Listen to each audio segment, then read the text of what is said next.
Vamos a tomar un libro corto para poder meditar en el libro de Ruth. Son 4 capítulos prácticamente que nos narran la historia de los bisabuelos del rey David. Dentro de la genealogía de Jesús, es decir, dentro de los antepasados que dieron lugar a Jesucristo, figura Ruth. El tema principal de este libro, hermano, es la fidelidad y misericordia de Dios en su plan y en su propósito redentor para su pueblo.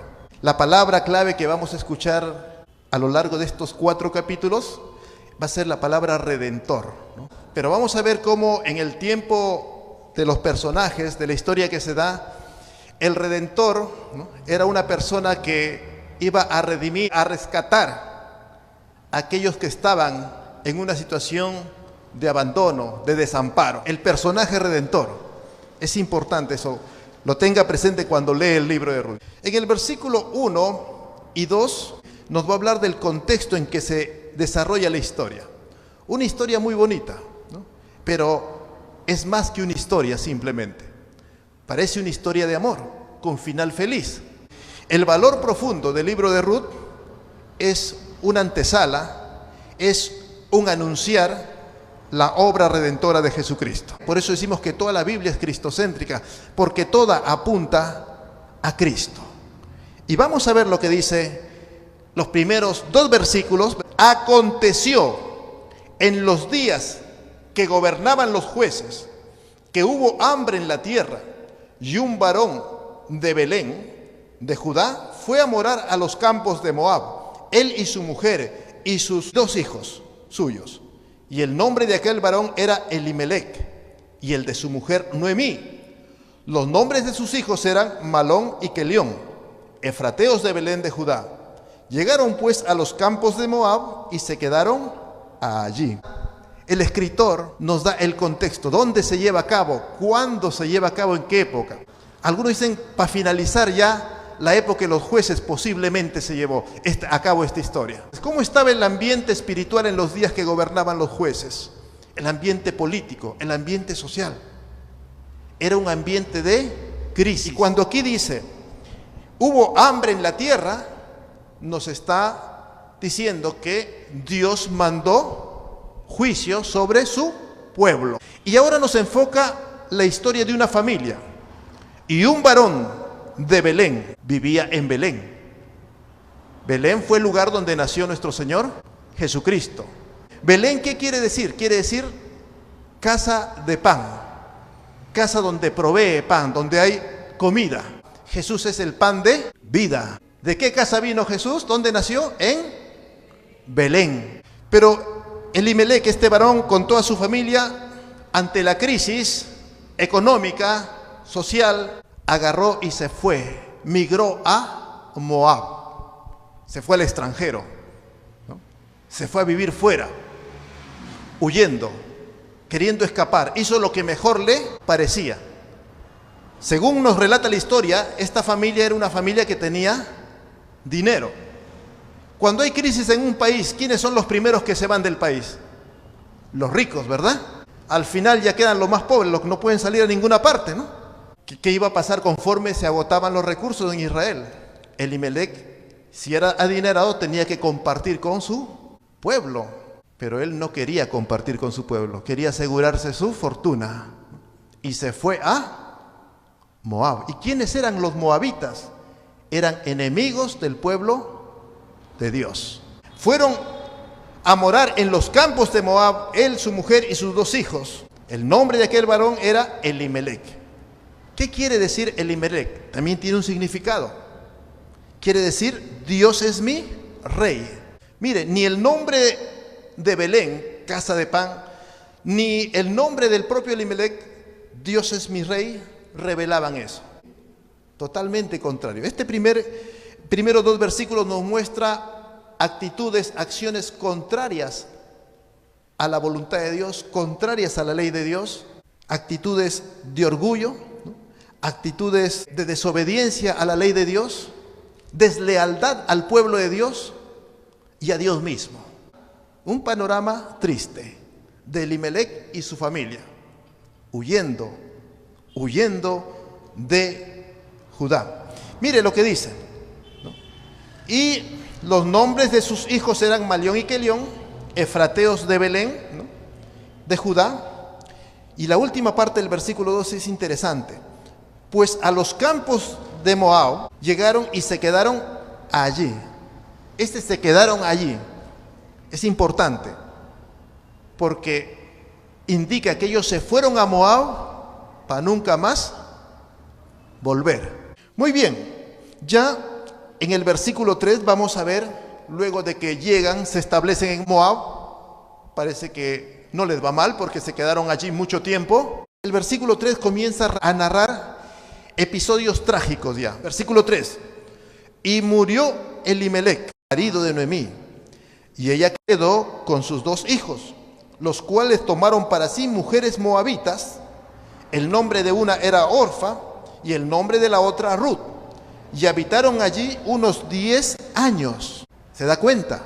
Un tiempo estaban ya con toda la familia, muere el papá, se casan y se quedan allí unos 10 años. El versículo 4.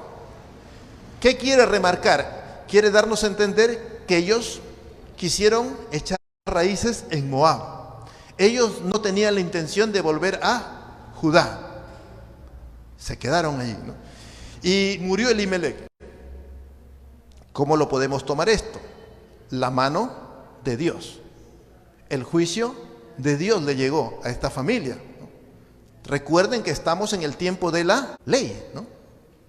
Conforme a tus actos, recibes, ¿no? Obedeces, recibes bendiciones. Desobedeces, recibes las maldiciones. Entonces vemos el juicio divino, ¿no? Pero cuando Dios hace juicio, no es para destruir a su pueblo, es para redimirlo. Aparentemente parece algo malo, juicio, muere el hombre, ¿no? Pero Dios tenía un plan mejor detrás de todo eso. Dios tenía intenciones con esa familia. De esa familia recibiría por la gracia de Dios una gran bendición. De esa familia vendría la línea de la cual vendría Cristo, el Mesías, la promesa. Entonces Dios comienza a trabajar en la familia de Elimelec, de Noemí, la intención que vuelvan a Judá, que vuelvan al pueblo de Dios. Es la mano misericordiosa, redentora de Dios para su pueblo. Nos dice que sus hijos se casaron con mujeres moabitas, ¿no? Hicieron alianza con el pueblo de Moab, con un pueblo que Dios había dicho no se unan a ellos. Ese pueblo sería destruido por Dios, estaba maldecido. En otras palabras, la familia de Elimelec hizo alianza con los enemigos de Dios y de Israel. Hicieron alianza, echaron raíces en Moab. Prácticamente ellos no pensaban volver a Israel, a Judá, mejor dicho. Y aquí vemos la intervención de Dios nuevamente. En esos 10 años no tuvieron hijos, no concibieron. Bíblicamente es Dios quien abre la matriz y Dios quien cierra. En esos tiempos, para el judío, lo entendía claramente que cuando alguien no podía tener hijos era la mano de Dios. Entonces las señales eran claras para, en este caso, la única judía que quedaba era Noemí, que Dios estaba interviniendo, Dios estaba de por medio. Versículo 5, sigue la tragedia, sigue la desgracia. Murieron también los 2 hijos, Malón y Quelión, quedando así la mujer desamparada de sus 2 hijos y de su marido. Mira, hermano, en el mundo antiguo era una desgracia quedar viuda. Una mujer quedarse viuda era quedarse desamparada, porque ella no podía heredar, no podía comprar, no podía vender. Era como un niño. Quien podía comprar era el varón, el esposo. Una mujer sin esposo estaba prácticamente desamparada. Para poder hacer algo tiene que tener una representación de un varón, su papá, un hermano mayor, un esposo. Pero quedaron sin nada. Tengo tierras en Judá de mi esposo, pero ¿quién las va a heredar? Yo no puedo heredarlas, yo no puedo comprarlas, yo no puedo venderlas. La condición de una mujer era bastante crítica. Estaba en el desamparo total. Ya ante esta situación, Dios está ajustando a la familia de Noemí, a Noemí. Solamente queda Noemí y sus dos nueras. Ahora vamos a ver desde el versículo 6 para adelante. Noemí toma una decisión: retornar a su tierra, retornar al pueblo de Dios. El retorno de Noemí comienza a relatarnos desde el versículo 6. Dice así: entonces se levantó con sus nueras, porque oyó en el campo de Moab que Jehová había visitado a su pueblo para darles pan. Una chispa de fe comienza nuevamente a surgir en el corazón de Noemí. Oye los hechos de Jehová. Oye de la bondad y misericordia de Jehová con su pueblo. Oye la palabra de Dios. Y eso la mueve. En su corazón comienza a brillar una luz de fe. Y Noemí se decide volver a su tierra.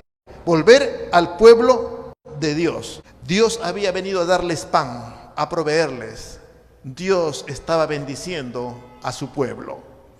Versículo 7. Salió pues del lugar donde había estado, y con ella sus dos nueras, y comenzaron a caminar para volverse a tierra de Judá. Dice que estaban regresando ya, ¿no? Dice que hay más o menos 80 kilómetros desde Moab hasta Judá. Y en el camino Noemí seguro reflexionaría, ¿no? Pensaría: ¿y si qué voy a hacer allá? ¿Qué voy a hacer allá? La vida es igual de triste. ¿Y qué van a hacer mis nueras? Moabitas, la van a pasar mal. No es justo, dice Noemí, ¿no? Entonces Noemí comienza a preocuparse por sus nueras. Y dice: un momento, alto, jóvenes, muchachas, ¿no? Miren el versículo 8. Comienza a expresarles y a persuadirlos a través de su preocupación. Preocupación humana, pero que va a marcar aquí un camino tanto para Orfa y a la otra Ruth. Versículo 8. Entonces están ya caminando a Judá, a la tierra de Israel. Y Noemí dijo, versículo 8, y Noemí dijo a sus dos nueras: andad, volveos cada una a casa de su madre. Jehová haga con vosotros misericordia, como habéis hecho ustedes con los muertos y conmigo. Os conceda Jehová que halléis descanso, cada una en casa de su marido. En otras palabras, Dios les conceda un esposo y puedan rehacer sus vidas. Ella ora, les está bendiciendo en el nombre de Jehová. Dios las bendiga, Dios te prospere y te guarde. Vuelve a la casa de tu papá, tu mamá. Cásense con un moabita. Vuelvan a su religión, vuelvan a sus ídolos. Y que Dios me las bendiga. ¿Cómo ven esa bendición? ¿Sería de esa manera como Dios actúa? Una bendición: vuelvan a su tierra, vuelvan a sus ídolos, vuelvan a su vida pasada y que Dios las bendiga, las prospere. No es incongruente esa bendición que les da Noemí. Dice: cásense, rehagan su vida. Luego las besó a cada una, a Noemí y a Orfa, y ellas alzaron su voz y lloraron, ¿no? Y le dijeron: ciertamente nosotros iremos contigo a tu pueblo. Noemí se preocupaba por el futuro de las dos jóvenes. Ella sabía que nada bueno les iba a esperar en Judá, pero también los manda a que se casen. Tal vez humanamente era la mejor opción. Póngase en lugar de Noemí. ¿Qué le espera acá a estas dos jóvenes moabitas en mi tierra? Nada bueno. El problema se soluciona si se quedan en su tierra, conocen, tienen más opciones de casarse y solucionan su problema de sustento para los próximos años de su vida. ¿Para qué van a seguir desamparadas conmigo? Humanamente es una solución, ¿verdad? Y vemos aquí que se abrazaron, se besaron. Parece que tenían una buena conexión, una buena amistad, un buen cariño. Pero vemos aquí una hermosa empatía, ¿no? Amaban a Noemí y Noemí las amaba. Ellas dicen: no nos quedamos contigo, te queremos, Noemí. El corazón, las emociones, los sentimientos estaban bien arraigados y los tenían bien unidos como familia. Pero Noemí va a insistir y las va a persuadir. Ahora Noemí va a emplear el razonamiento para persuadirlas a que hagan lo correcto según el pensamiento de Noemí. Mire el versículo 11. Y Noemí les responde: hijas, vuélvanse por favor, hijas mías, regresen a su casa, a su pueblo. ¿Para qué habéis de venir conmigo?, le dice, ¿no? Es un discurso persuasivo, ¿no? ¿Para qué van a venir conmigo? ¿Tengo yo más hijos en el vientre que puedan ser sus maridos? Volveos, hijas mías, vayan, porque yo ya soy vieja para tener marido. Y si aún dijere yo esperanza tengo, y esta noche tuviese con marido y diese a luz hijos, tendrían ustedes que esperarlos, ¿no?, hasta que se hagan grandes, ¿no?, y puedan casarse. ¿Es justo que se queden sin casar por amor a ellos? No, hijas mías, le dice, ¿no? ¿Qué mayor amargura tengo ya yo que vosotras? Yo estoy muy amargada, más amargada que ustedes, ¿no? Pues la mano de Jehová ha salido contra mí. De alguna manera entendía que era la mano de Dios quien estaba obrando ahí, pero su corazón estaba en amargura de espíritu, ¿no? Ante esta persuasión, usa razones lógicas, verdades amargas, van a llevar a tomar una decisión a las dos muchachas. Van a tomar una decisión. Orfa, una de las nueras, va a optar, va a ser convencida, va a pensar, va a razonar y va a decir, tiene razón mi suegra, ¿no? ¿Qué me espera, no? Razonó, pensó y decidió.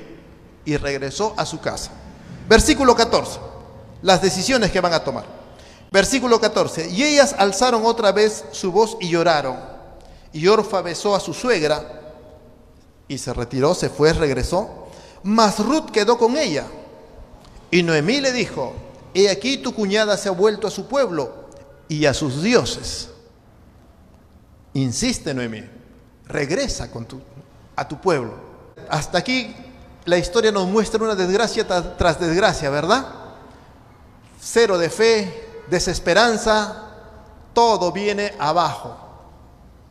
Pero hasta ahí vamos a ver ya la próxima semana que se enciende una luz de esperanza. Vamos a ver más adelante que Ruth no solamente amaba a su suegra, sino había aprendido a amar a Dios. Y ahí nos vamos a quedar y la próxima semana continuaremos ya del oscuro y negro, comienza la luz a brillar nuevamente. Amén. Dios nos bendiga, mis hermanos.